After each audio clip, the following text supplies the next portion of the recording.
and call the meeting to order for purposes of the public hearing with regard to the floodplain management ordinance.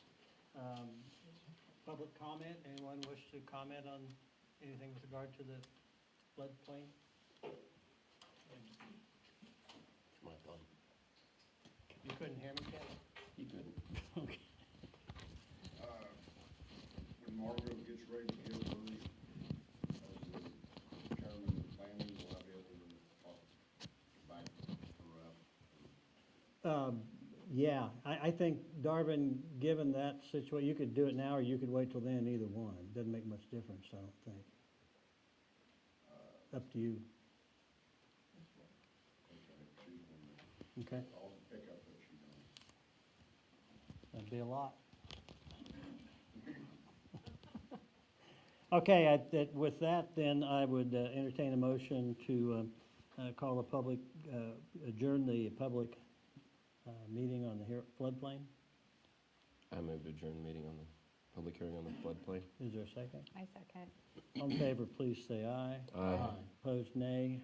Ayes have it. We'll move then into the regular meeting. I just got this thing hooked up. And please stand for the flag for me. I pledge allegiance To the flag of the United States of America and to the republic for which it stands, one nation under God, indivisible, with liberty and justice for all.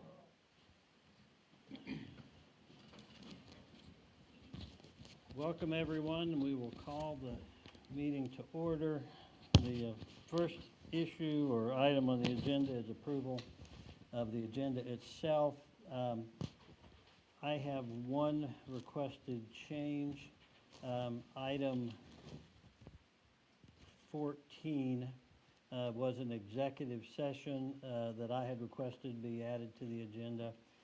My request would be that that matter be rolled over and placed on the agenda for the April 15 meeting. Any objection to that amendment to the agenda? No objections? Okay. Next up then would be approval of the consent agenda, and I know we have one change on the minutes. Is there anything else anyone would like to pull out and discuss with regard to the items on the consent agenda? I wanted to pull out one item under our claims list. Okay. Let me just, anyone have an objection to that? Okay, anything else? All right, go ahead, Tim. I was just curious about what the item, page 5 of the claims list, fire proceeds were $12,937.50.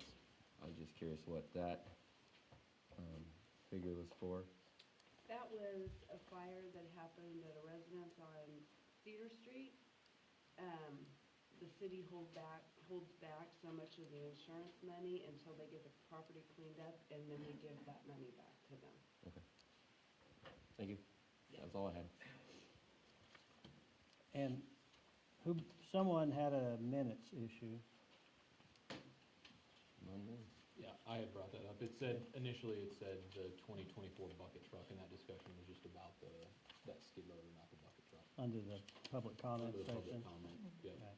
And Janet, what I've got, you've already made that change on these. Does everyone have the corrected version of it? Okay, very good. Anything else from anyone? I just had one question on page 7 in our little work study. You know, we talked about fiber. And so does the city have fiber in it? Because I see there's like 4 charges for fiber on there. We do, in the building, yes. Okay. We'll talk about that a little bit later, actually. But. Okay. That was all I had. Okay, we'll move on then to public comment on matters included in this meeting's agenda. And for those of you who might be wanting to comment on anything that's item 6 or below, just let you know that number 6, it says project proposal. That's with regard to a building proposal to build, well, you'll hear about it real soon, but it's to build duplexes. Mr. Mayor, a little point of order. We need to vote on the consent agenda We haven't. And the agenda And as well. to approve everything. I we want just you to talked do this about. every meeting, Tim. We will. because I want to get busy and I know you want to hold back. Mm-hmm. All right, approval of the consent agenda, all in favor, aye. Aye. Opposed, nay. Ayes have it. And approval of the agenda itself, all in favor, aye. Aye. Opposed, nay. Ayes have it. Thank you. Public comment? Anyone? Okay, seeing no public comments on agenda items, we'll go to Ms. Yates. And are you by yourself, Margot? No, Okay. Mr. Pyle's here. Yeah. There we go.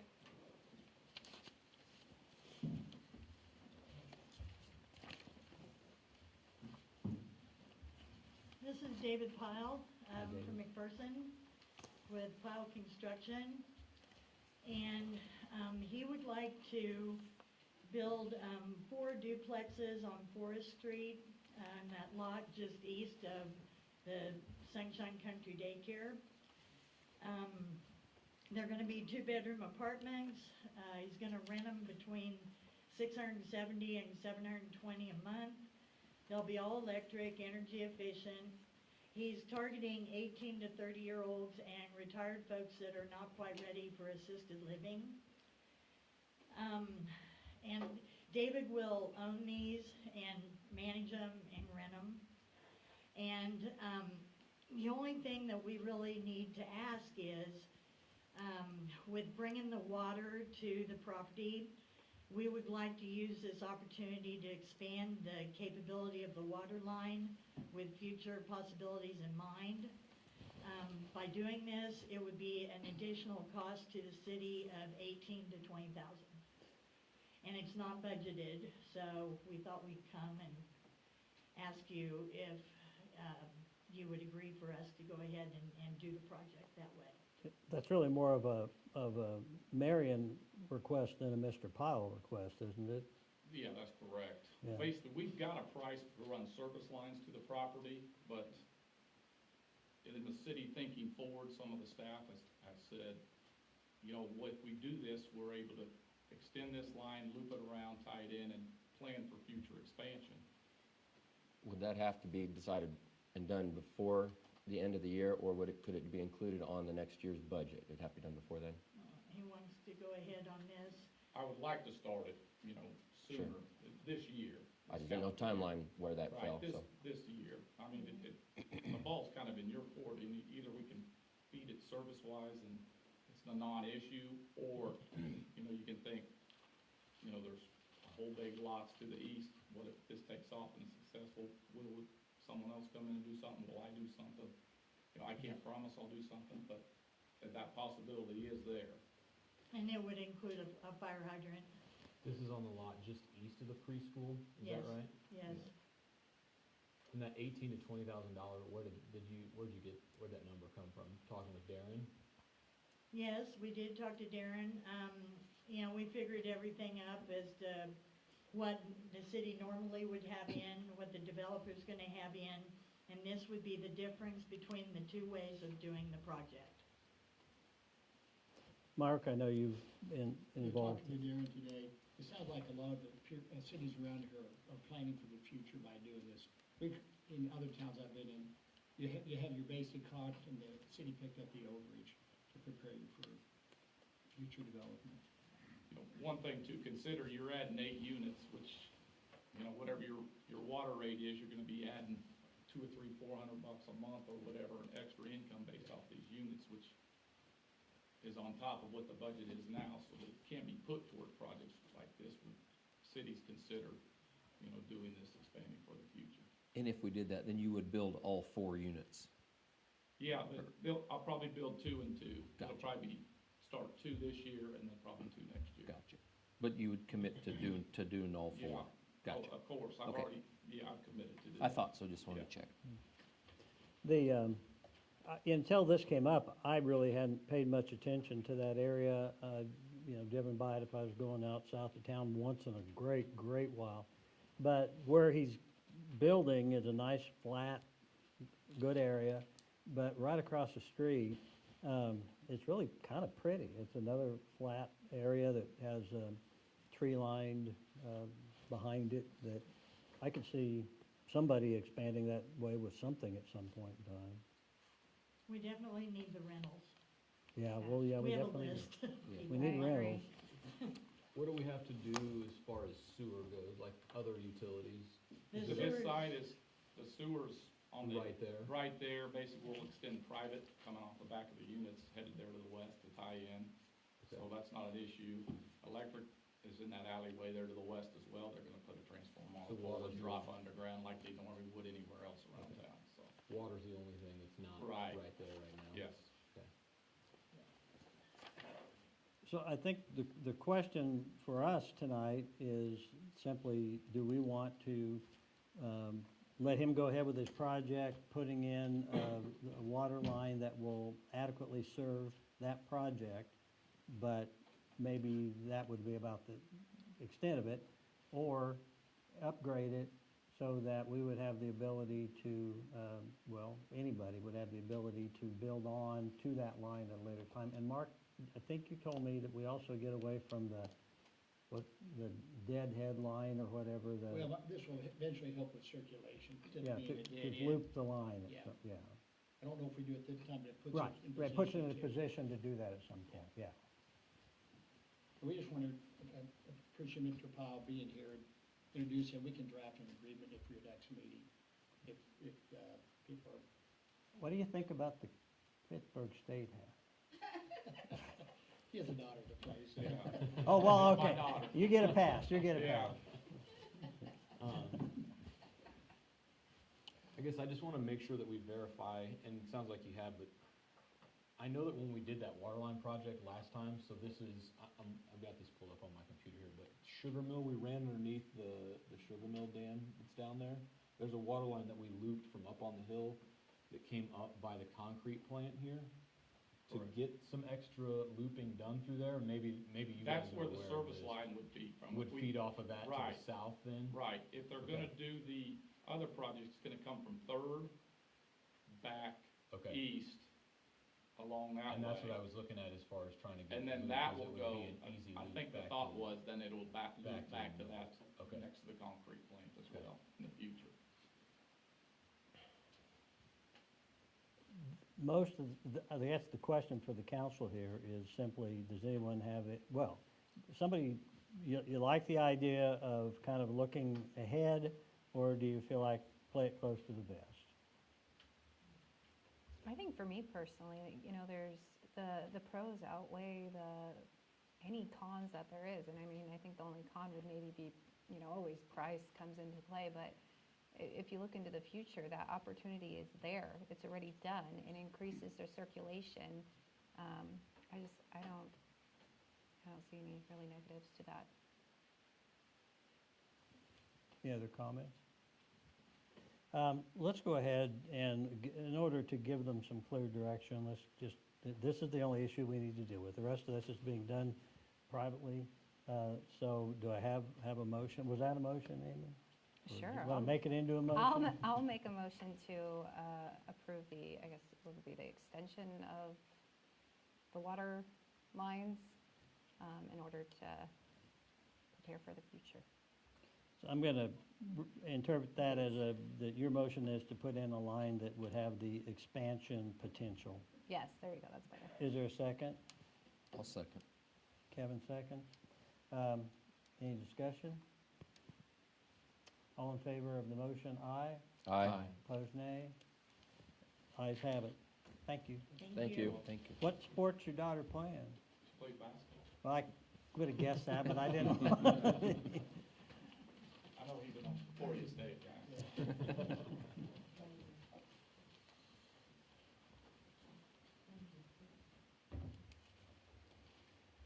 The next matter is with regard to the municipal judge vacancy that we currently have. Actually, I think you skipped one. Oh, I skipped Yeah, Kristen. he's just. Kristen, I've been trying to skip, well, I marked At through least you. you know what and we're doing. I've been trying to skip you for what, 3 weeks now?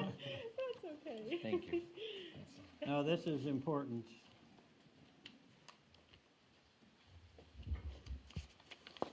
Kristen, go ahead and introduce yourself. Kristen Wee with Lang Real Estate. I think the last time I was here to see you guys was probably about a month ago maybe, and I've been in email with Mr. Powers and things like that since. But essentially, there's kind of 3 items that I want to go over with you guys tonight as a council. Number 1 is kind of, I don't think this is official approval. Sorry, I don't think. This is not official approval. However, I kind of want your guys' blessing to continue to move forward with this. We've kind of made plans, and per our development agreement on these 4 parcels, part of that development agreement stated that you guys would have a say and you guys would be able to have approval essentially of these plans, saying that this is what would fit the community and what you guys wanted to see. So that's kind of the first thing that I want to come for. Another thing that I have is to educate you guys on the Cage ITC, which is an incentive that we're applying for as the developer that we will need your blessing on, and then I'm asking for a resolution for that incentive tonight. So first thing is first, kind of the plans. I've given these to you guys all to look at. Just kind of outlining this. I've talked with Mr. Powers, but want to make you guys all aware of what our plan is and what these are going to look like moving forward. So you will see essentially all 4 of the homes at this point. We are planning on doing the same layout. We are planning to execute all 4 of these and deliver all 4 of these in the same time frame. So we're not delivering 2 this year and 2 next year. We're planning on doing all 4, building them out, financing those, and selling them all at the same time.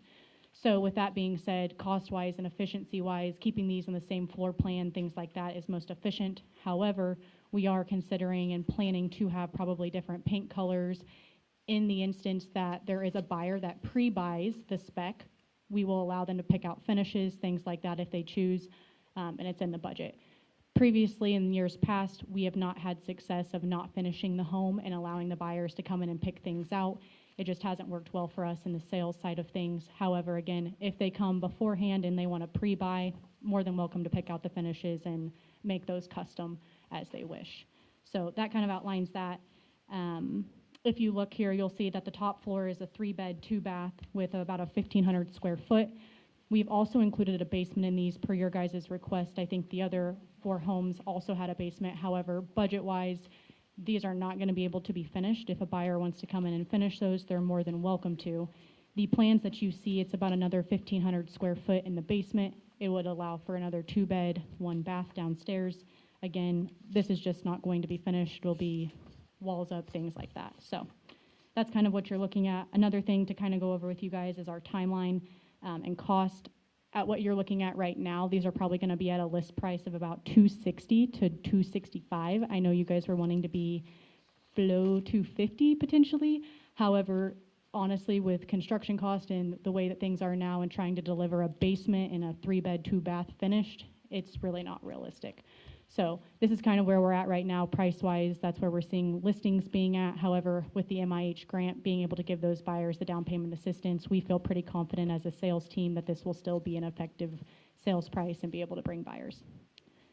The other item that I want to go over with you guys is the timeline. So at this point, we're probably 2 months ready to move dirt and start on these. However, we are applying for the Cage ITC, or the Kansas Housing Incentive Tax Credits. Is anyone familiar with that? I know I've gone through that with Mr. Powers. Okay, I'm seeing some shaking of the head, so I'll explain anyways. So the Kansas Housing Tax Credits, essentially, it is a program through the state of Kansas that developers or builders can apply through. Cities cannot apply for it. It essentially allows financial benefit to the builders or developers when there's pretty small margin in rural communities or cities or counties.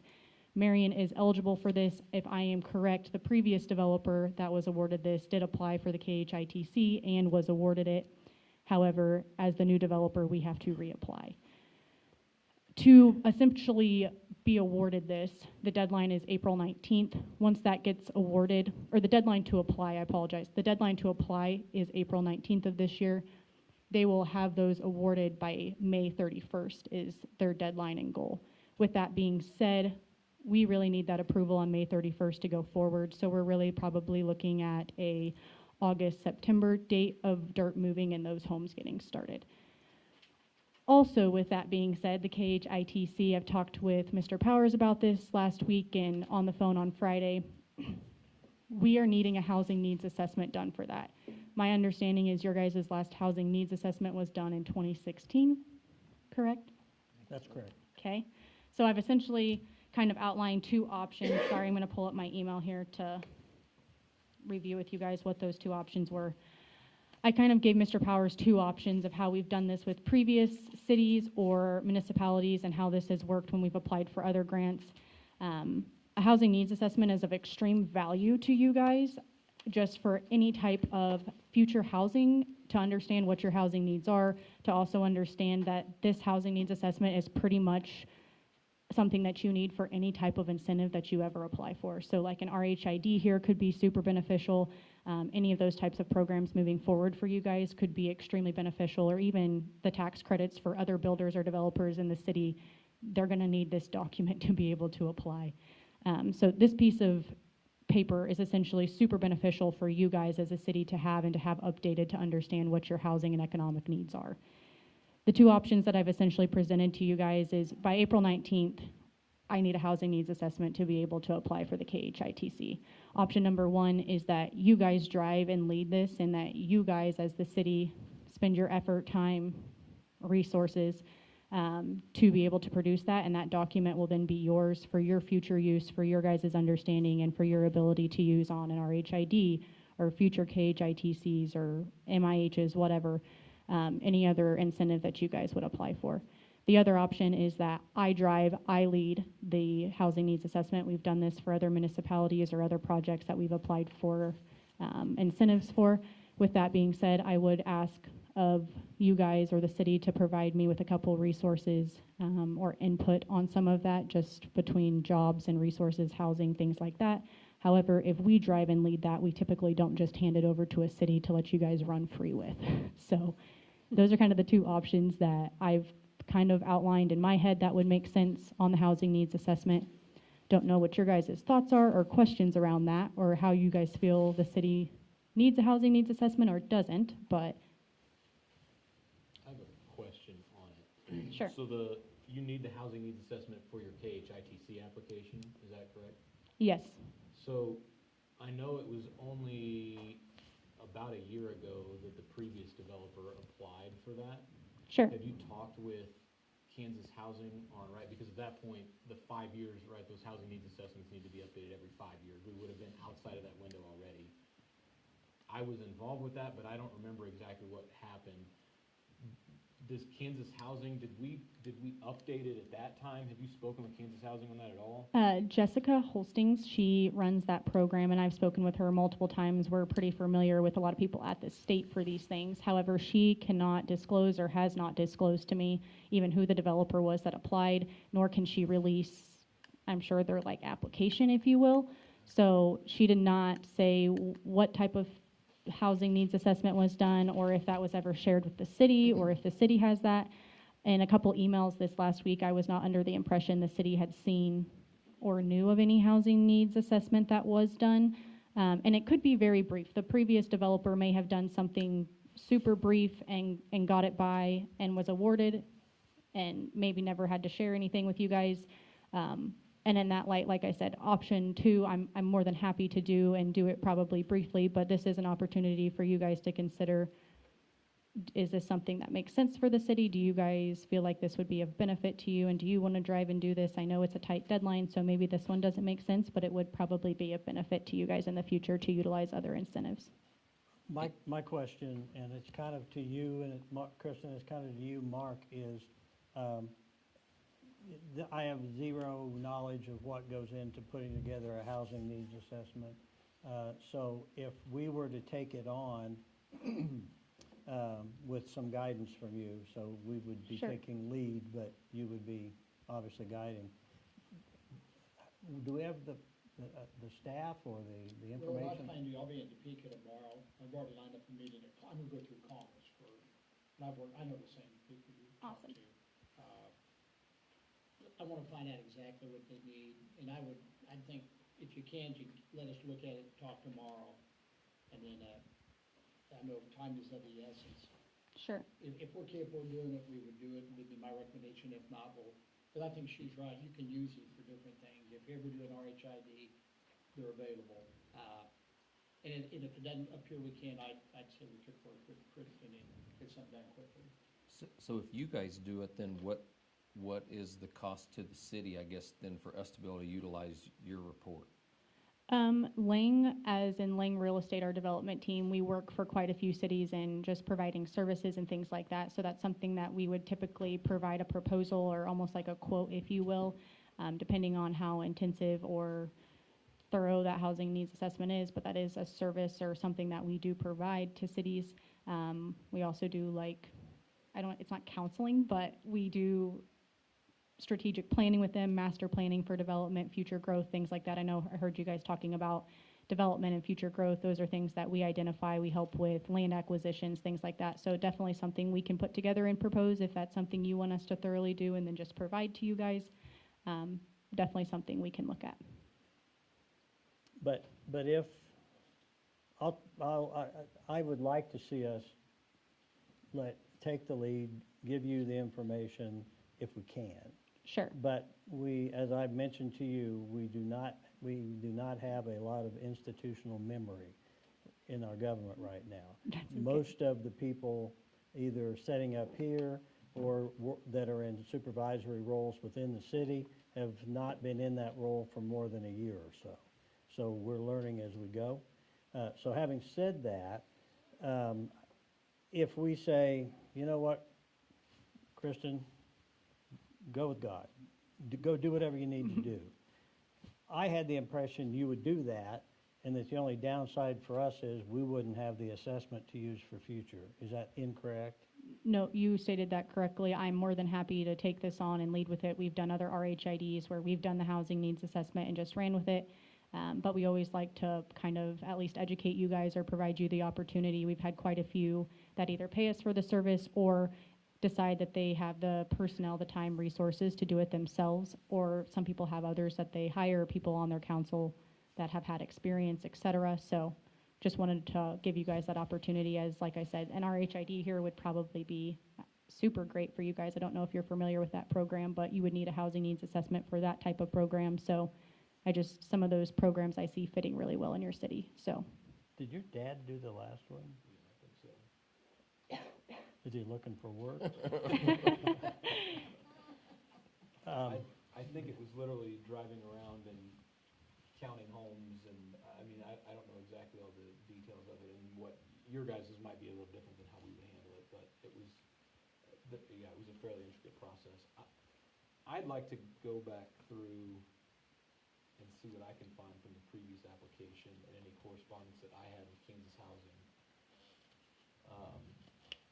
And see if I can find, I just cannot remember if we updated the one that we had or how we worked around that with the previous developer. All I am aware of is that there was one that was completed in 2016. Right. That's all I've got. Right. if you guys, I don't know if this is too quick of a timeline, but obviously last Friday, we're 3 weeks away from the deadline. And like I said, if Lang does drive this, it is typically a pretty time-consuming process. So is this something that you guys think we could have some decisions on by maybe Friday this week to at least give either party, I guess, 2 weeks to work on that, or? My thought would have been that what I would personally favor is for this body to empower Mark to make that decision. Once he gets whatever information he was gonna get tomorrow. I want to see the extent of what they're looking for in these tomorrow.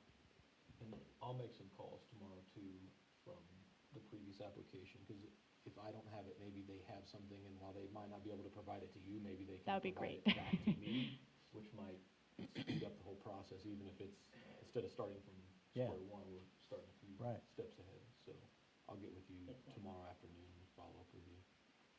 Awesome.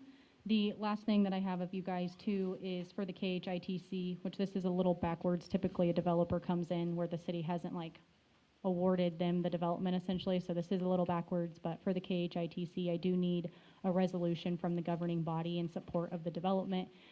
So before the 19th, I would just ask that we have a resolution that would support the development. Obviously, you guys are in support of the development, but I would need that before the 19th. So is Mark my contact for that, or, okay, We great. put that on the next meeting in 2 weeks. Have you got magic language you need in it or anything? Just.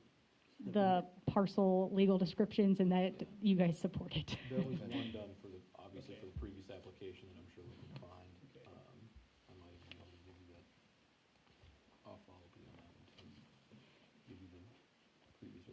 I have one more question on the floor plan. Sure. I love that it's on a basement. Are you going to at least like stub up plumbing in the basement for that bathroom that you have down there? Because if not, right, it's gonna be real tough to put a bathroom in a basement if it's under concrete and you haven't stubbed up. Yes, we're gonna plan to do all of that and make sure that it's done correctly, so whoever comes in, if they want to finish that out immediately or whatever, 5 years later, they're going to be able to and not have to go through a huge hassle. The other thing that I wanted to mention to you guys, and KHITC hasn't given me a clear answer on this, but they do have accessibility requirements for the floor plans, and some of what we have in front of you doesn't perfectly meet that. So we are still communicating with the state on whether or not we're gonna have to change anything, or if we can get an exemption. But if we aren't able to get an exemption, there will be a couple of things that potentially change on the plans.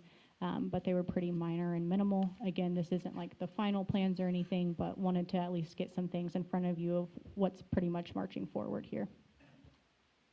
I think other than, requiring that you meet code, all we can say is we like it or we don't, but our opinion doesn't matter all that much. But I like it, and I'm just really surprised and thrilled to hear that you're gonna be able to offer them with a basement. I think that'll really help your sale on them.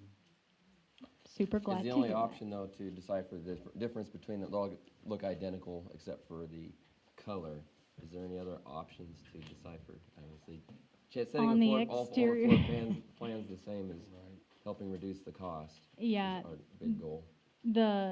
On the exterior portion, I don't think there's a whole lot at this point. It's pretty cost effective for us to be able to put up 4 at one time. If we were maybe doing 2 this year and another 2 next year or something, we were potentially looking at that, because I know that's something that's typically aesthetically pleasing. Hopefully some different paint colors and options, things like that can help. Again, the interior could be different depending on if someone does pre-buy. We won't have the same finishes inside, so. That way, if they walk into the wrong house, they'll realize which one it is. Yeah, so unfortunately, I think it's where prices are and things like that. We didn't really want to be above $250, but to have a basement and things like that, like, this is kind of the price point we're at. So in trying to drive costs down and keep them to low income or moderate income housing, it just doesn't make sense for us to try to differ these too much, unfortunately. Thank you. Anything else for Kristen? If there's nothing else, then I would like to move that we empower the city administrator to work with Kristen in whichever format or fashion he determines that we have the time and staff to be able to do. So we can lead or we can collaborate, depending upon what we're able to do. Is there a second to that? I second that. Kim seconded. Any discussion on that? Do you motion? want to add on and that we pass a resolution promoting this, or is that a second thing we need to vote on? We'll have that at April, your next. Oh, it'll be at the next meeting, okay. Okay, all in favor of the motion, aye. Aye. Opposed, nay. Motion passes. Thank you. Thanks, guys. I took up a lot of your time tonight, dang it. No, Um, thank you, we appreciate it. Stay in touch with Mark. Have I given you his phone number? I think I have a, I had you emailed me. yeah, I've got email and things now, so yeah, just let me know this week and we'll go from there, so. Okay. Thank you, guys. Thank you. Thank you. Kristen.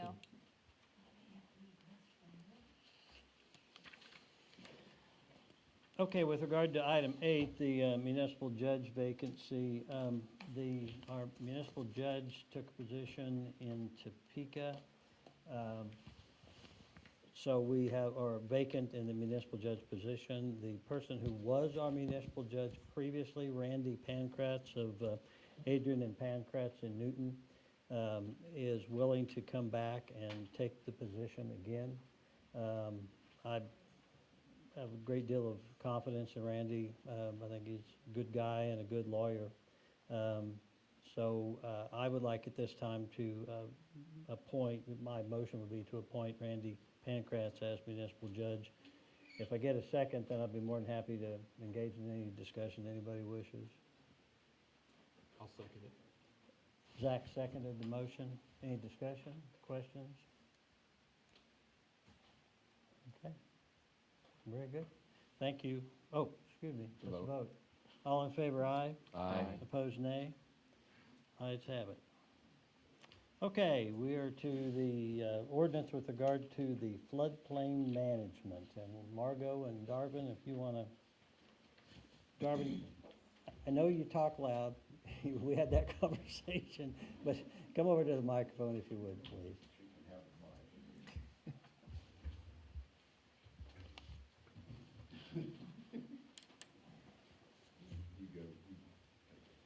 Okay, the floodplain map, they're asking for us to, approve just, there's really no changes in the map. It's just they're asking all cities to do this. Let me read the motion from the Planning Commission. We went ahead and had a public hearing at our meeting as well, simply because we have a chapter in our book that's floodplain. We have a whole floodplain chapter. So in order to make sure all T's and crossed and I's were dotted, we did this. The Plan Commission recommends the City Council approve Ordinance 1509 as presented and the findings of fact as listed in subsection B of said ordinance, with the recommendation for a revision for the protection of the pondage areas in the valley in the near future.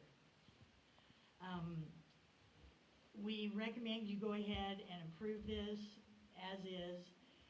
Our additional recommendation is just that we would like you to consider coming back at some point and revising it to include some protection of pondage areas information. What this is we have areas around town that if for some reason the water does start coming and backing up, they will pond in these areas first before they cause any other damage around. And so it's a bit of a protection area. And with the turnover of older employees and knowledge kind of going, we just thought it would be good if this was in there so that for the future people were aware of these areas and that we do protect them so that we have that protection before the water comes on in, if it does. Okay, yeah, she's pretty much on point. There's a few things I think the city needs to really understand about this. Basically what brought this about is New Orleans, when they got the pumps wouldn't keep us flooding them out. Down at Coffeyville in 2007, it breached their levee, and numerous other levees. So it used to be the Corps of Engineers said, we build the levee, and it's guaranteed for a 100-year floodplain. But with the federal government basically getting stuck with a lot of bills, they come out and said now, knowing that the levees can be breached or overtopped, they allowed the whole city would be allowed to be eligible for flood insurance. It's not mandatory in the valley, or it's not mandatory at all. But some of the loan companies, I talked to Cheyenne Eagle with the floodplain up in Topeka, and she said some of the mortgage companies are, even though they're behind the levee, are starting to require flood insurance on loans. She said she don't know of very many of them right now, but she says as it progress, common sense would tell you that it's likely they're going to, on a mortgage, make you have flood insurance. But, so anything we can do to enhance and protect our floodplain ordinance is a plus. Basically, the pondage is out west behind the old Straub's building, and then it comes down through the old Cottonwood Channel. Everything's on the east side of Main Street is pondage, and then Mud Creek is all pondage. That's all pondage water. Where am I at here?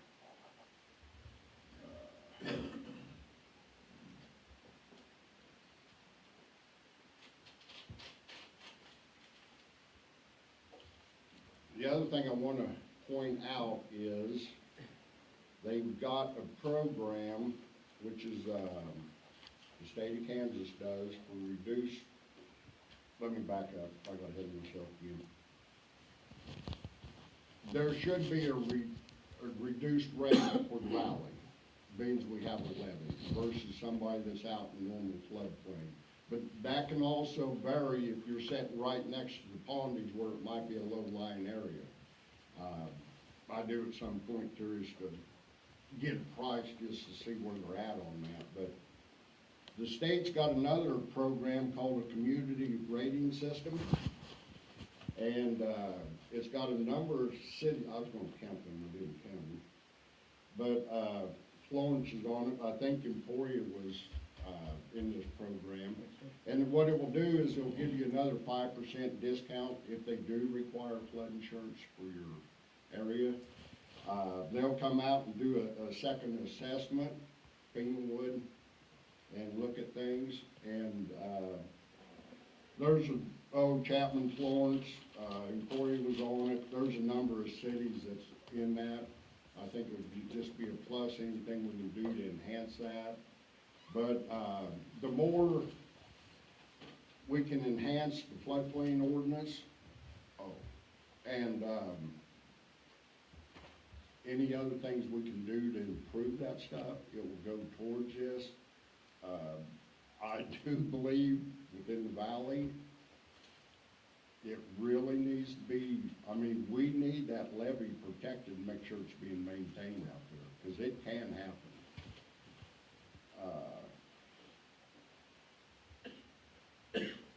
But this, I really think this community rating, but he's been involved with that over there. I'm aware of it, I wasn't directly involved, but I'm aware. Okay, but I think it'd be another enhancement that we could do. She also said with that in play, it would help for, if we did have problems come up, it would help for other grants that would be available to correct any other problems that we have. So that's the one thing that I wanted to get out in the open. As far as amendment to it, I think we need to look at doing it down the road here, but as soon as possible. It would have to come back, she said it would have to come back in front of another hearing, and then they would have to reapprove it, but it's going to have to be written right to meet FEMA's requirements. I looked at it and stuff, and there was no way that you gotta make sure that when you write that, that you're not taking to somebody's property, denying them with that pondage area, other than it is also somewhat protected by the drainage district too. So the amendment that you're proposing, which doesn't directly amend but recommends, Right. is what you're talking about. Getting this amended in at some point, yeah. So basically what you would do is just go ahead and approve what the planning board gave you and send, what they have in their paperwork now for the ordinance. And then we'd have to go back for an amendment on it. But the reason I say that is, with that pondage being put into that ordinance, too many times over the years, I've seen people take a document and they go, they don't say we can't fill that in. And they fill it in. That's the part I'm after. If they see it in there that it needs to be protected, and I think it only makes sense. Okay, any questions for Margot or Mr. Markley? No? So your recommendation is to approve the proposed ordinance with the, No, just approve it with the ordinance number, then we'll come back with the, with that, but just send the ordinance to the state. yeah, Yeah. okay. If there's no further discussion, is there a motion? I'd make a motion to approve ordinance 1509. Is there a second? With the amendments. I thought we were approving it as is. The amendment, well, okay, yeah, It that would be was, included in it, that way it meets the plan and zoning, but then they don't need, you can send it with them knowing that, but Yeah, you need to approve it with the amendments because that's what the planning commission sent you. But in this case, the The amendment amendments is, will be coming later. it's mainly a recommendation. Yes, Yeah. right.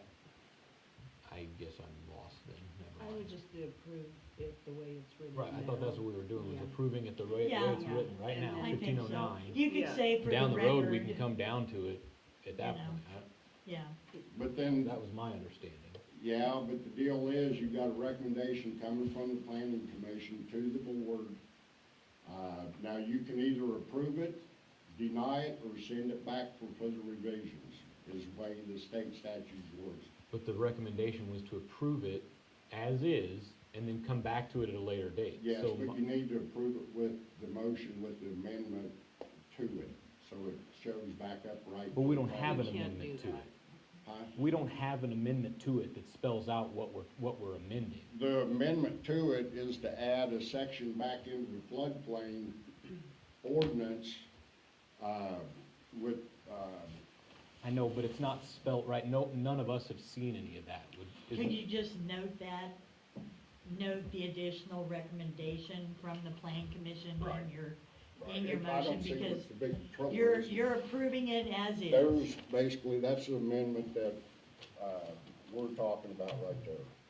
As presented.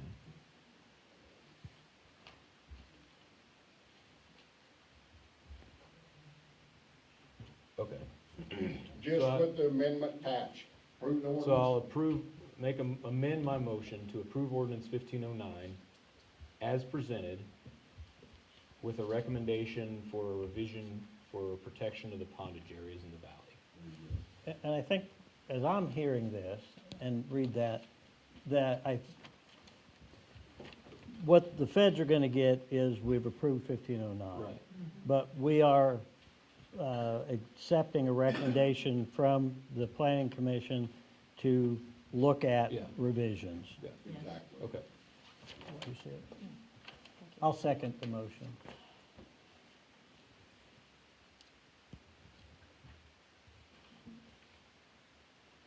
Okay, any further discussion? Just a quick question. What would the timeline be to come back and address those? You said in the future, but roughly what kind of timeline so we, Well, it's just, it needs to be, I think, We 6 months, discussed year, it. 2 we years, just, 3 years. I Do really that. would like for, if the administrator could look into the community system rating, and then at that time, you know, if we do some things, we could get that amended into it. I'm just saying that it needs to be something written in the ordinance, so when they look at the floodplain ordinance, it says, talking about protecting the pondage area, so they can, if they don't see it, then they'll just do it. And my property's in the valley, by the way. We talked about having a date, and we I didn't. was wanna do just that. curious. It We wasn't just- in a challenging, but I'm timely just manner. curious. But I mean, it would be nice to look at it, and I'm not so sure down the road that the, planning commission couldn't do that ourselves down the road. Talk to the state and go ahead and come up with an amendment that goes to it, and, we could have another hearing on it and send it to you guys for approval, so. Yep. And now you got me curious, would that not take some kind of engineering? No, it's just, amendment to it that talks about the protection. Okay, so Of the the pondage areas area. are already defined, so you just want something that, Right, Okay. but the deal is with FEMA, if it's not written properly, they might not accept it. It's gonna have to be written properly, so it's not infringing on somebody's taking the property or something like that. you know, anything else from anyone? All in favor of the motion, aye. Aye. Opposed, nay. Motion passes. Thank you. Thank Yep, you. thank you guys. Thank you, guys. May I just sit here? Because I'll be right back. You ask a lot. I know. Start calling you Margaret. Mark, if you would take item 10, please. Sure, it's my understanding approximately a year ago, the city ordered a 2024 Ram 5500 for the electric department. It actually arrived, they're anticipating November, December, early next year arrival. It actually came early. The city had planned on financing a portion of this, put $30,000 down and finance the remaining $130,222. City put out solicited proposals from the local banks on a 3-year lease purchase, and Central National Bank was the sole bidder at 5.59. And we recommend their approval, and recommend the approval of Resolution 2402, that authorizes the development and signing of appropriate documents to secure the loan. Questions for Mark? If not, do we have a motion? I make a motion to approve the equipment lease resolution 2402. Second? I second it. Tim, second. All in favor, aye. Aye. Opposed, nay. Motion passes. Thank you, Mark. Back to you, Ms. Yates. Is Courtney in here? Oh, here. Okay. Courtney Wagner owns the Jet Set clothing store downtown, the new little boutique on the corner of Main and 4th. She would like to have a Spring Fest on April 20th from 10 to 3, and she would like permission to close the side street. So, in other words, not Main Street where we have to go through KDOT, but just the side street there, between like her and the real estate office across the street, just that block, 4th Street. And anyway, I suggested to her that she talk to the real estate office folks, the sheriff's office, people like that, to make them aware that, we would do this. She's gonna have some vendors out there, some music, some kid games. There's other people in town that are probably going to have promotions that same day. So that basically is what we're asking. Can you tell So- me the time, what was the date again, Margot? April 20th, Okay, like from 10 to 3. is that a Saturday? Mhm. Okay. So we need to provide signage to close off the road and the Well, I'd barricades. probably ask the guys for some road blockage things. We wouldn't have to get too much out. But And it would just close it to whatever the cross street is that runs behind the auxiliary, so you'd still have access out of the post office and yes, to the sheriff's department. yeah, yeah. Gotcha.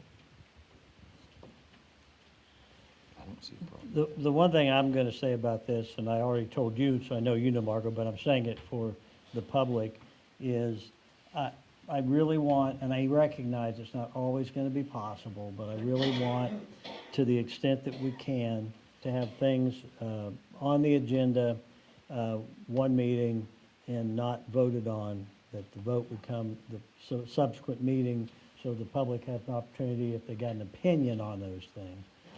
I do recognize that this is new, we gotta get it out there, but we gotta have more lead time, because obviously, if we say, well, we have to wait, we're gonna vote on this on April 15, that only leaves them 5 days to get it planned before they do it, so. Yeah. I'm fine with it, but just with that caveat for future. Yeah, I explained, she's a new business owner. I'm excited that she wants to do this, wants to make it an annual thing. But, yeah, we need to come sooner. What's it called? Spring Fest. Okay. Did you come up with that name? Because I know you were responsible for Summerfest. Were you not? Thought that was you, but okay. What is it on here, the timeline of it? 10 to 3. 10 to 3. Yeah. Is that? Yeah, we had some good times kind of throwing stuff out there because this is National Marijuana Day or whatever it is, and they're having the high noon tea at the Elgin that day. Oh, April so- 20, you mean? Yeah. Okay, yeah. Yeah, I was gonna say, Not no, this the is event April itself. Fool's Day, and I. Yeah, no, I know, yeah, no, I am the April Fool. Yeah, so, Anyone have a motion? My only concern is that you said, had they already coordinated with the sheriff's department? I will double check that she did all that. Okay. Yeah, and, I mean, I simply explained to her that, you know, if we can't get this, we'll just have to figure out Plan B. And you talked to the PD? I asked her to do this because it's her deal. I'll double check that, Well, I can no, check. the sheriff's office, not the, yeah, Well, why not the PD? well, We were kind of blocking access to the sheriff. Well, I know that, but it's a Marion City street, so I think the PD would have some What street input was too. that? yeah. This is the first time I hear here. some of that's four. We'll make sure everybody, I guess I didn't worry too much because it's such a simple little, nobody's having a detour or anything. Right. It's- Yeah. Do you have any off-the-cuff objections? I have no issues with it. I'm sure the city guys will provide whatever barricades they need. I don't see a problem with it. Did you make a motion, or did you just start to? Or did I was I'll make the motion to approve it pending, approval by the sheriff or the sheriff's department. Or acceptance, I don't know, if it's approval or acceptance or however. we I'll wanna make do sure that. the post office knows, everybody knows. I'll make sure. I'll second that motion. Okay, Amy seconds. Any further discussion? Seeing none, all in favor say aye. Aye. Opposed, nay. Ayes have it. Thank you. Thank you. Thanks, Rhonda. You're gonna stay right there, aren't you? Brad can talk mainly on this one. Thank you, Brad. It's an honor, Margaret. Main Street Merchants and MEDI. Bringing this recommendation to you from the Marion Merchants. MEDI has been charged by the city to review requests for transient guest tax funds, and Marion Merchants approached MEDI requesting that the city of Marion pay from the guest tax fund up to $8,500 total as invoiced monthly over 12 monthly payments, following hire of a contractor for tourism, community promotion type activities. This is a contracted position just to assist with those things, such as website, those things. My understanding is that you have received the actual proposal made by Marion Merchants in your packet. So contractor will provide their own computer, phone, and transportation in addition to the expertise they need. Marion Economic Development found this to be a request that fit within the ordinance for those guest tax funds. Makes a lot of sense to have someone assisting in the absence of having an economic development director.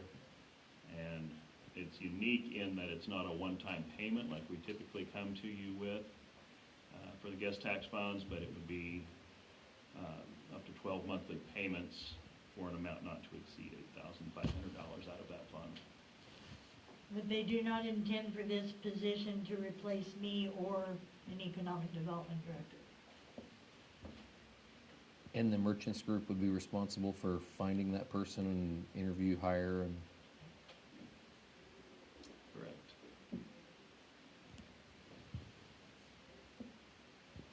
Questions? Discussion? It's all outlined pretty well.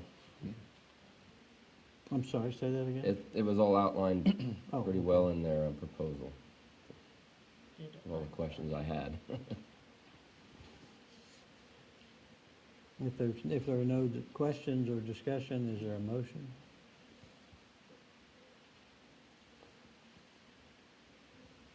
I'll move that we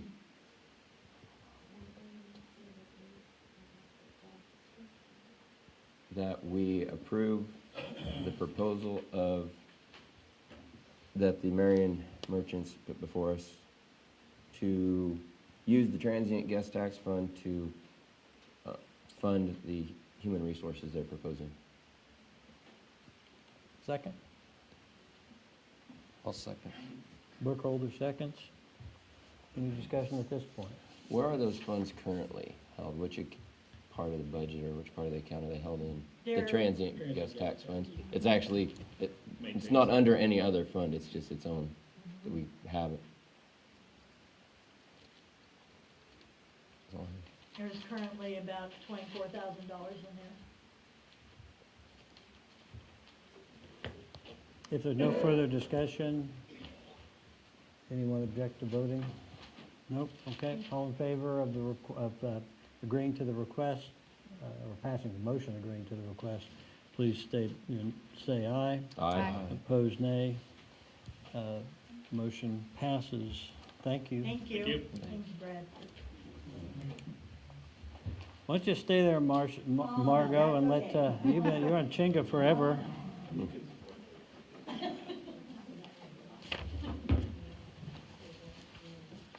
Well, some exciting news. We're 60 days away from Chingawassa. We announced our band last Friday as Casey Donahue for our Saturday night headliner. We're still in the planning process of our Friday night entertainment lineup, but hope to have that band out in the next few weeks.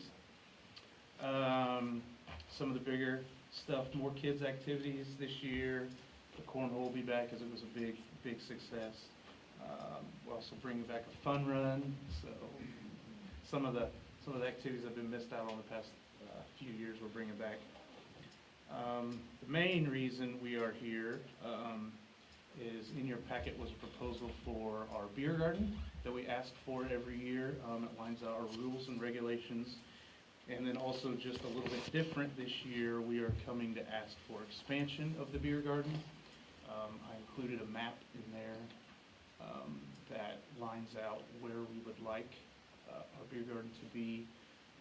If you can imagine a park down there, the big restrooms running a snow fence, basically cutting it in half. So where the concert site is would be the beer garden area itself. And then the Main Street side of the park would be all the activities that we line out for all the kids and everything else we do during the day on Saturday. So we would, if you read through some of our rules, we would hire some, instead of having volunteers for security, we would hire some security for this year to help watch a little bit better. We have not had any issues since we started the beer garden years ago. No issues from either the Marion Police Department or the sheriffs. We talked to both of them ahead of time, and they confident that we can make this happen. The only, the downside of having the beer garden clear at the back is I've heard a lot of, not negative response, but response that's really hard to hear the bands, it's really hard to see the bands because they're so far from the stage. And also that, they can't enjoy the beer with their families sitting down in the lawn chair. We've reached out to Washunga Days. They're in Council Grove. They've expanded their beer garden to their entire festival.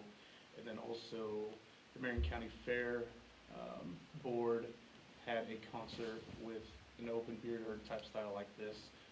This isn't completely open. This is still limiting to just half the park. So that's kind of our proposal to you guys as far as expansion of the beer garden. The rest of everything else that you outlined, that's still the same as it was previously, with the exception of having hired Correct. security. Correct. The rest Correct. of, the rest The of this was times- still Yeah. in line with what was done previously. Yeah, yeah. And the Yep. size, obviously, Yep. the area. Yep. It looks like, you guys are doing bracelets, so anybody would be allowed into what you're Yes. gonna have roped off, you just have to have the bracelet. You have to have a in order bracelet to it. purchase and consume alcohol, which Okay. is a quick identifier for us. We can see, if you're drinking beer, no bracelet on, it's easy to come ask you what's going on. I mean, I think the logical concern would be that teenagers would get, and obviously the bracelet would be, you're gonna have to have people watching. Yes. And if you see somebody young and they don't have a bracelet, right? Yep. Yeah. Actions will be taken.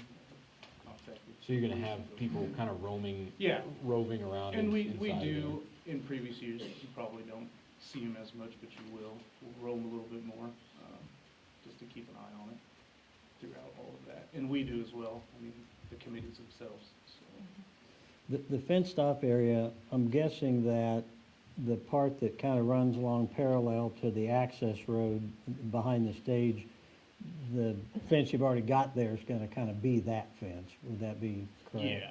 And then as you go east-west, that's what you're gonna put up. How many pass-throughs are you gonna have? One, so there'll be one pass-through, and that's kind of, if you can kind of see the restrooms, but there's a white box right there. Yeah. That would be a main pass-through in and out.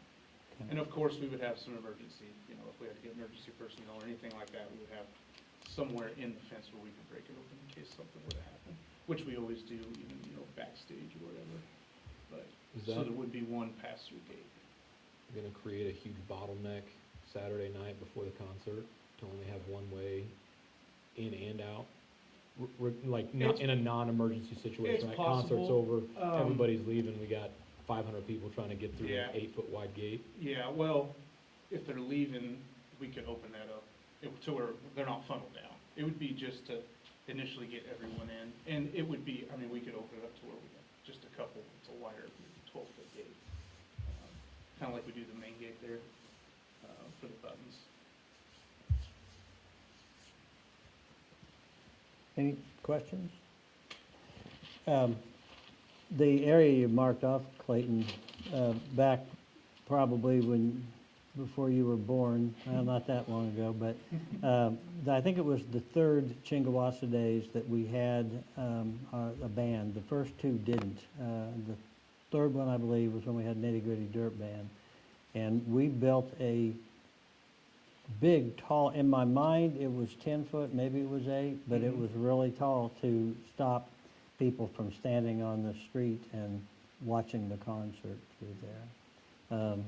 And then decided that was way too much work and didn't ever do it again. Yeah. But it was on that exact route that you've got marked out there. Yeah. That was the black iron curtain. Yeah, Really? it was. I did not know that. Yeah, we called it the Iron Curtain. I don't know if we called it the Black Iron Curtain, but it was. It was black. But it was black, yeah. Well, I think that new restroom kind of takes care of that itself. You can Which see- half gets the stage? If they build it and they don't put the concert, the beer garden in the concert area, Darwin, that's their problem. The main area then where you'll sell the beer, is it still kind of in the same spot? Yeah, there's another They're kind of bigger down white there. box. Is that the white box? That's back Okay, there. okay, gotcha. So they'll sell it there just like they always have. Okay. Is there a motion?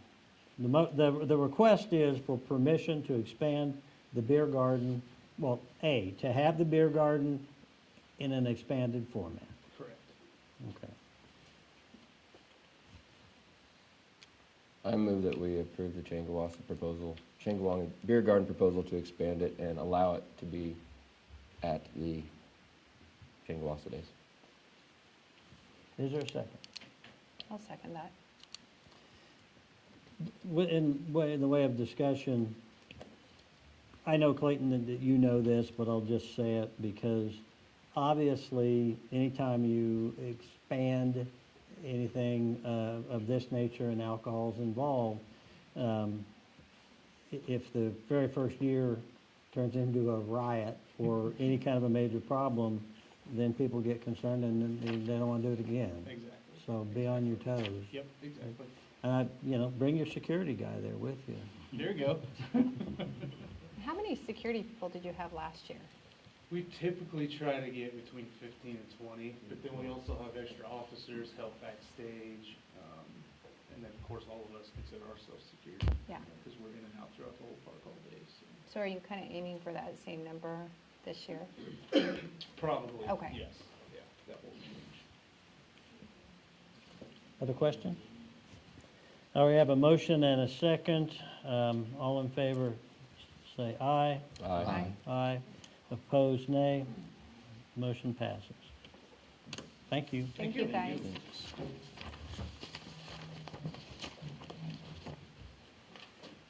We are ready for staff reports. We'll just start on the wall over there and go down the line. Any have anything you want to report? Get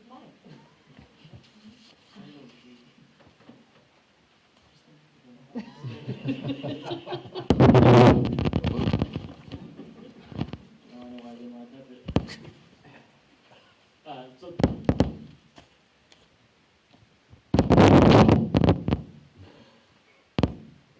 Okay, I'm not doing that. Speak loudly. Yeah. So Dustin is in his second week of the academy. He had a test last Friday that he did really well on. We have one applicant that is continuing through the process. He goes to polygraph examination this week. So hopefully, pending the results of that, we should have a decision made by the end of next week and have somebody started by the first of the month, I'm hoping.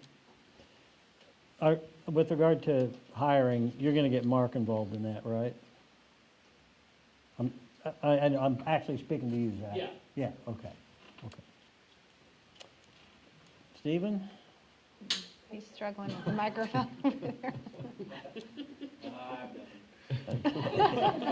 I jumped over Landon, but Landon, if you got anything you feel free. Okay. Miss Margot? No, I'm excited about the pile project, but it's all good, everything, we're busy, we got things to do, so it's all good. All right. We'll move then to, Mark, I'm sorry. None tonight, we'll do tomorrow, I'll see what I can find out on the housing assessment. Okay. Thank you. With that then, we'll start with you, Tim. The only thing I was gonna mention is, we discussed where we are on what we have to approve, what the council should approve when it comes to purchasing an item. And I just went back through the financial budget policy, which, if you wanna know, it's on page 45. With regards to purchases, the department heads can actually make purchases from $200 to $5,000, is what their coverage area is. And the city administrator then, purchases can be up to $10,000. Anything above that, we are supposed to approve. Obviously, if it's something that's, What page are you looking at? 45. Yeah, that's not how I read that. Am I reading? But go ahead. Purchase of small items, 200 but less than 5,000 may be authorized by the department heads. That's one part I read. And the other part was purchase of less than 10,000 may be authorized by the city administrator or designee. That's the part that I was reading. The last sentence in that section is what I was going by, which says that non-routine, non-budgeted purchases, and the non-routine part's what's relevant here because that's kind of defined up above. Yeah, I was getting to that. Oh, well then I'll shut up. Go ahead. I thought you were correcting me on the amounts. No. Yes, if there's a routine purchase or a combination of purchases involved in one event that's over that, if it's routine, then it doesn't fall into that. It outlines that as well. So then that's where you can fall into the issue of if it was budgeted. I'm not really arguing for or against what took place. I'm just saying this is just to clarify for anyone that had questions about where we're at. That's just what the policy outlines. Yeah, that's all I wanted to report on. Well, and the part that I thought was most instructive on that was that final sentence, non-routine, non-budgeted purchases shall require prior approval of the city administrator and may at his, this is a sexist document, discretion, may be submitted to the city council for approval. So. I just wanted to put any clarification out there, if anything's ambiguous about that's what our policy is. Thank you. Currently, so.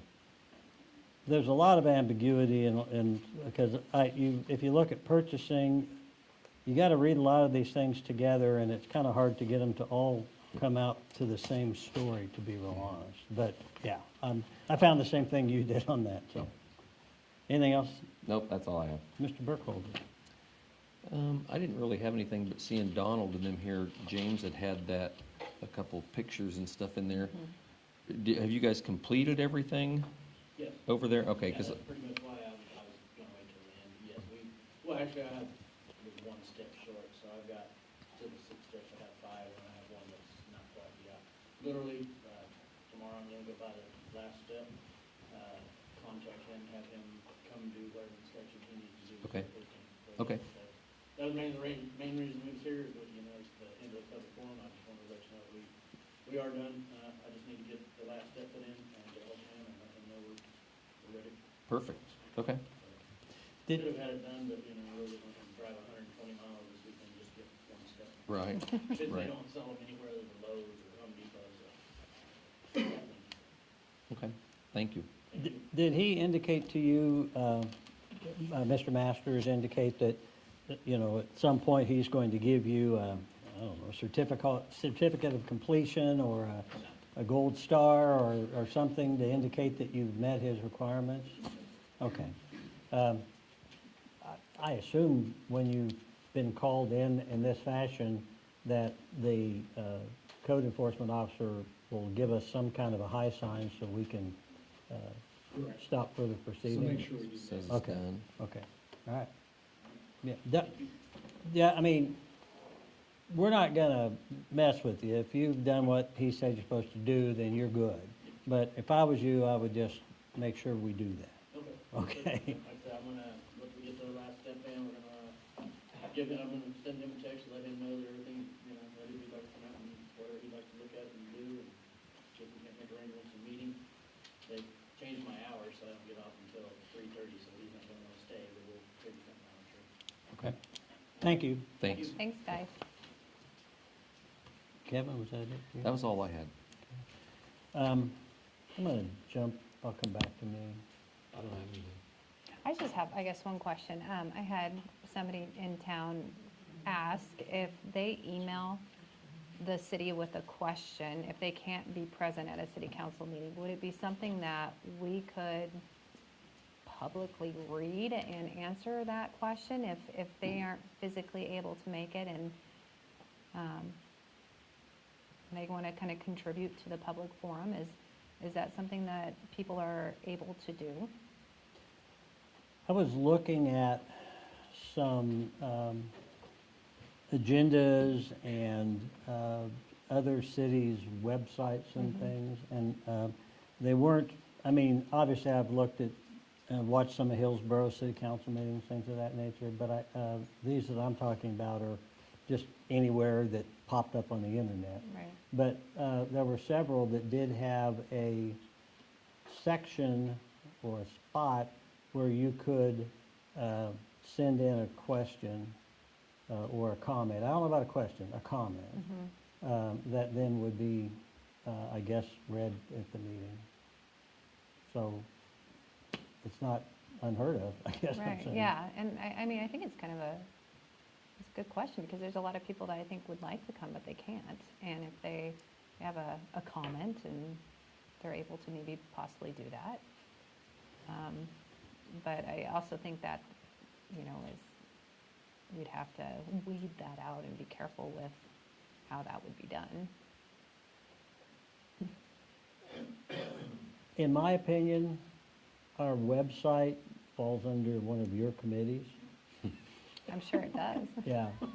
So I think, I mean, I don't hear anybody saying, oh, heck no, whatever. I would suggest that, I think probably we need to take a look at, not just, we all know that the website's not up to date with regard to council and that sort of thing. And I talked to Sandy in the office the other day, and I think, Our names I are, but not changed them all. photos. Yeah. Oh, they are now? Yeah. Oh, okay. so was, I did all that. whose picture is my name under?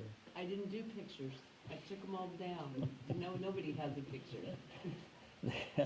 But I think I suggest that we, and I've been talk to Sandy, because doesn't Sandy, I thought Sandy monitored the, She does some of it. you do other? Yeah. Okay. My suggestion is that we all send in whatever picture we want to have as our picture for the individual spot, and then do a little bio with it. So if somebody wants to look up and see who that Burkholder guy is, you know, it'll say whatever you want it to say. And then, obviously, we'll need to get a group picture for the whole site. But Amy, but seriously, I think we need to take a look at the website, and I would love for you to do that and come back with suggestions if you're willing. Sure. And if any of the rest of you have ideas, tell Amy. Okay. Oh, no. I've got a couple, three things. Next meeting, I'm putting this out there for anybody and everybody, we're going to need to make a decision and talk about staff raises. We've got a 5% budgeted for the upcoming year. I know Mark is on top of that to some extent, but I've asked if he could give us some kind of a recommendation for the April 15 meeting, so that's, just be aware of that. I've had, and actually this contact was a while back, this is just the first time that I brought it up, but the question was, why doesn't Marion require people that come in from out of town to set up a food truck or whatever to sell in Marion? Why don't we require them to have a permit and, you know, pay whatever the permit fee is and so on? I looked through the guidelines, and in fact, there is, we do have that requirement. It's just, I don't think that anybody that's in office now knew it. But after looking at it, it's in 2 or 3 sections, kind of spread out. And I sent it to the city attorney, Mr. Bina, who came to the same conclusion that I did, that we might be better off just to adopt an ordinance specific for food trucks, which could then address that. And I think it would do a couple of things. One, it would, my understanding is that most towns this size do require a permit. It gives you the ability to know who's selling food to the people of the city on your city streets. Yes, there's a fee involved. It's not going to be a lot, but it's a little bit of something, because the people that have businesses here in town are paying taxes that doesn't. And it also probably helps ensure a little bit that the food truck pays sales tax. So what I'm throwing that out to you all for is, I don't want to have Brian draft an ordinance for our consideration if there's not at least some general interest in it. I'm not asking anybody to vote, but if you don't think it's needed, if the majority doesn't think it's needed, then I'm not going to pursue it any further. I guess that's kind of a vote, but not really. So So he wants thoughts? to kind of give you an answer, but not really? Yes, that's exactly what I want, Tim. You're catching on. Speak, people, So speak. currently, What do right you now, think? Good any- idea, bad idea? Well, anybody then currently can come into town and sell what they want out of a truck, Yes. essentially. Do they have to be licensed by the state in order to, They should be, yeah. so they're, Can I speak towards that? A year ago, through the planning, when we had Brad Jans representing us, he told us that's one thing we need to get done, was get an ordinance, a good ordinance drafted up for food vendor trucks and locations of it. Especially to get their tax ID number, so we can check to make sure we're getting the sales tax on it. And older, What we have now addresses back up. The person that's wanting to do it has to say in their application where they want to do it.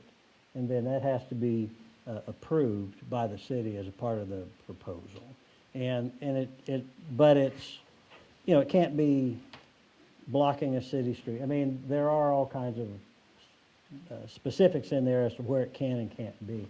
And we need to incorporate that into the new ordinance as well. But we do have, what we have would address everything from I don't know, I guess somebody wanted to set up a table along the sidewalk and start selling shoes, that it would cover that. But I want something that, I think we need something specific to food trucks. I think it would be a good idea to pursue that and to have something specific, better than having just random stuff that you have to figure out to even know what the rule is.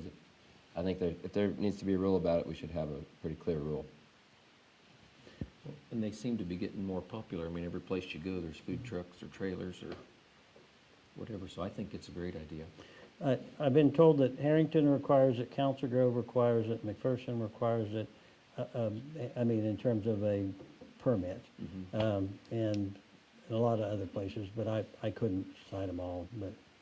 I think it's a good idea. I think it's a bit of a accountability as well, and almost a little bit of a safety.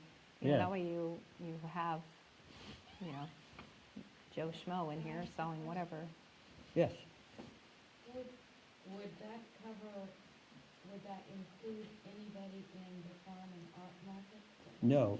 As a matter of fact, that's a good question. Thank you very much. The current ordinances that we have, and we would probably just piggyback off of that language, excludes, and it defines it really well, but it would be things like the farm and art market, and Chingawassa Days, and Art in the Park.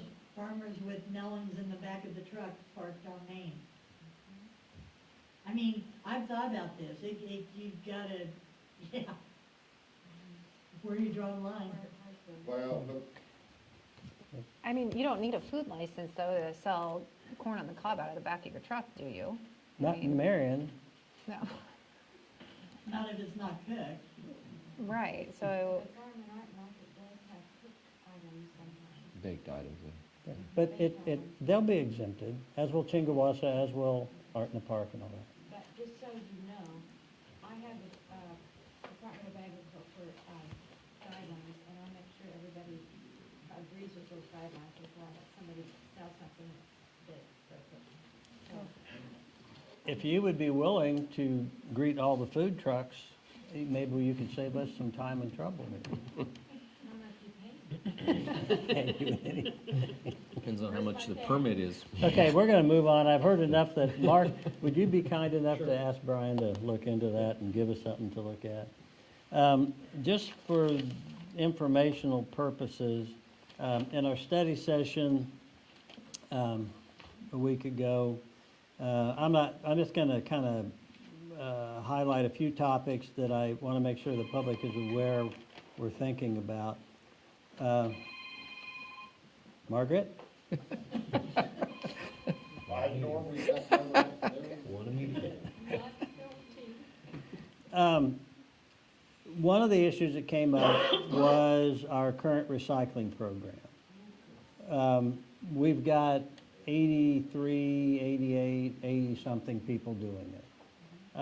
The question was, well, a question was whether things are really being recycled. Amy did some really good work on that. I think we're comfortable that it is. The question is whether or not it is economically feasible for us to continue doing it with only, Margaret, I'm sure you do it. Do you not? I can confirm she does. Okay. Yeah. Well, so do I. So I'm paying my $8 a month, but the thing is, with 80 whatever people doing it, the truck still has to run all over town to get all those places, and it still takes about a full day. So what we are going to talk about, and there's nothing on the table right now, but I'm just put it out there for people's information, is do we go to every other week, which would be problematic because some of the commercial customers for it need weekly pickup. And the option then would be, do we discontinue it? Do we do something different with it? So it's on the table for discussion, so tell your friends.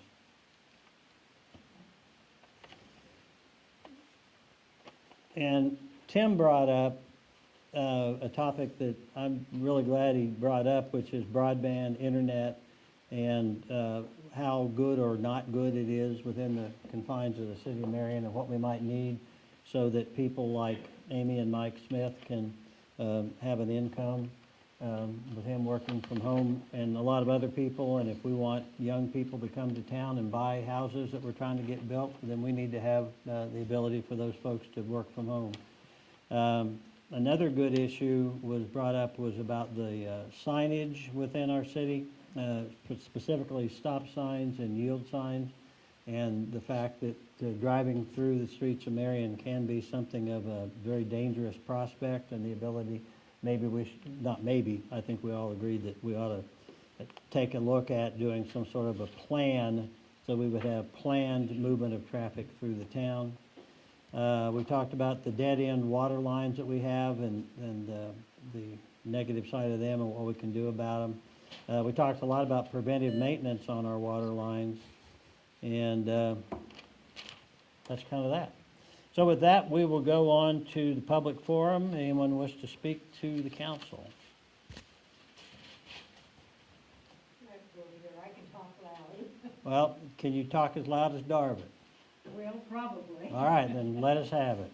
I just have a quick question for Tim. Yes. Tim, would you tell me about, you told me the limits for the city administrator and for the supervisors. Who has the authority to spend the money that's been allocated in the budget? Do you have to approve that? And I'm specifically talking about the $89 or $89,000 skid loader that was bought without approval. That money is allocated, but anything over this limit, 10,000, should come before the council, should it not? Well, when I made those comments, I was just addressing what's out there. I wasn't arguing for or against that being No, done. I understand what the So. limits were for the administrator and the supervisors, okay? And I want to know if the council has to approve the money that's just been allocated. It's something that we've talked about discussing. We said it in the last meeting. We're talking about right? We're discussing that, so. I'm trying to, yeah, that's what we're trying to figure out. Okay. I can't give you an absolute perfect answer right now, but that's why I brought it up, Okay. and that's why I want to. Well, If you're working on it, We Yeah, do I'm not- approve it when we approve the expenditure, which we Yeah. do. The each question is meeting. actually more, is it pre-approved before the purchase? Because we approve it when we approve the consent agenda. From then on, it is approved. Yeah. But does it need to be pre-approved before the purchase takes place? That's But it- more of the question that we're trying to, But if somebody pulled it out of the consent agenda, because I mean, the check's not written for that till after everything's approved, correct? So I mean, if somebody would have pulled that out and it would have got voted down, then it wouldn't have got bought. so. But, so, just FYI, when we had the discussion, numbers were thrown out as to, okay, at what point what number do we think should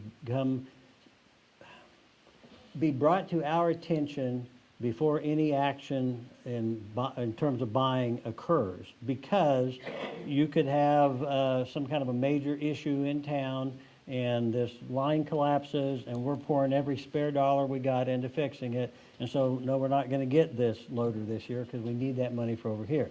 And numbers that were thrown around, that below this number, the administrator just does it, above it, the administrator brings it to us for kind of a blessing before they go on. And then I've heard 10,000 was mentioned, 25 was mentioned, 50 was mentioned. So, but nothing has been decided, that was all in discussion. and then you brought up the raises that were allocated in the budget. There's also an item in the handbook that says you guys need to review the discount for utilities every year. Have you thought about that yet? Haven't had any discussion about that yet. And then the last item was that when you acted on number 11, you said you'd like to see this item on the agenda a meeting before you actually took action. But on item 12 and 13, it was brought up and you approved it. Well, that's a very good point. You didn't wait for next week, Yeah, or next well, meeting. you're, good point. Thank you. The only thing I have is, I noticed there was purchase of some signage, no authorized vehicles. You guys aware of those? Are those going on levy? Okay. A couple weeks ago, I was sitting out shopping, some van on a Saturday was driving southbound on the levee out there behind the old Scrubs building. Then they went over the side of it. But that needs to be protected, is what I'm saying. I'm glad they got some signage, but, it needs to, I don't know how often they, walk that and check that levee or inspect it. But I can tell you, living down here by the park, on the creek, I got groundhogs or woodchucks, whatever you want to call them. You got armadillos down there, then the foxes come in and take them out, and then they dig the hole bigger, and I'm just concerned that's not happening on the levee, is what I'm talking about, inspections, walking it, and, you know, it's a vital part. We got $11.5 million worth of assessed valuation for basically the whole city, somewhere's in that. And I would figure the valley is probably about around 4 million, maybe, 3.5, 4 million. We lose that levy, we just lost all that assessed valuation, possibly. Landon, do they And kind of, that's not counting personal property, you know, vehicles, clothing, TVs, whatever. do they kind of look at that? I mean, like when they're mowing and stuff, if they see, Yeah, when I mow it, I look around all the time, or we'll go drive it, gotcha, weekly, monthly, just whenever we have time. okay. Have you ever had something come up that you had to bring to somebody's attention, or that you guys had to do some work on? Yeah, like you said, like varmint holes, stuff like that. I'll bring it to Tim, we'll kind of come up with the info and we'll fix it. Good. And the Corps inspects it once a year also. They do as well? Right after I mow it, they come over and inspect it. Gotcha. You just described every other Walt Disney movie. How's that? You got foxes, and you got groundhogs, you got Armadillo. Sure it's armadillo. Those Are you sure armadillos. it's groundhoggers or woodchuck? I don't know. Anything else from anyone? Ruth? I have a clarification. When they wanted to employ that, the approve the employment of an economic development person from the friendship tax, guest tax, is that for 1 year or a continuation? Well, first of all, they weren't an economic development person, but it was, you're just saying the person that we did pick for that, yeah. It was for 1 year, but they recommended it for it to be approved for futures, but what we were doing, what the paper, what it said was for 1 year. For 1 year. Yeah. I think they are frustrated that we have not taken any action on hiring an economic development director, and, which is a whole nother story, but in any event, I think that was them trying to have someone to work in that area, at least for a while. I just didn't hear it Yeah. for 1 year, and I haven't Right. been all the way. Yeah, it was, so. How many is on the Marion Merchants? How many members do they have? Do you know? About, we have, an average of at least 20 coming, and it's sort of a Chamber of Commerce substitute, this right here. Great group of people, we accomplished a lot. So you got about 20 of them at the meeting? Yeah, yeah, And when are your meetings again, just so everybody knows? we're, the second and fourth Tuesday of every month at 9 o'clock, AM. and we meet here in the old council room. And one more thing that's been bothering me a few years. Were you guys supposed to look out for the health and welfare of the public? I've been in the tow business for a number of years, In what business? Toe. the towing business, work fatality accidents. I'm kind of amazed, not against drinking beer, do not get me wrong. But a lot of places, even what he was talking about, and I do know some of the fair associations that serves beer, they will cut them off an hour or so before the ending of those, events that they've got going on.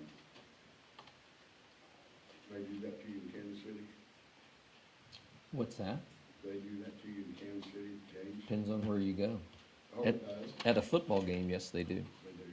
But I just wanted to throw that out, something to think about. The thing that's a little different here is that concert does not go on that long. I mean, the main act will be 75 minutes generally, and the opening act is gonna be about 30.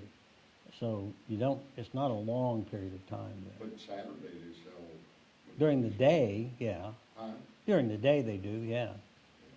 But most people are coming for the concert at 9. Right, that, yeah, I guess. Yeah, you but could call their it- ending time is 11 PM or the end of the concert, whichever's earlier. So it does go to the end of the concert, Right, it's still, Yep. yeah, without, is what they're currently. you know, saying, okay, we're gonna shut it off 30 minutes prior to let people sober up or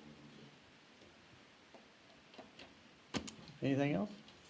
All right, do we have a motion from this side of the table? I'll make a motion to adjourn April 1st meeting. Is there a second? I second it. Moved and seconded, all in favor, aye. Aye. Opposed, nay. Next meeting will be April 15th, right here at 5.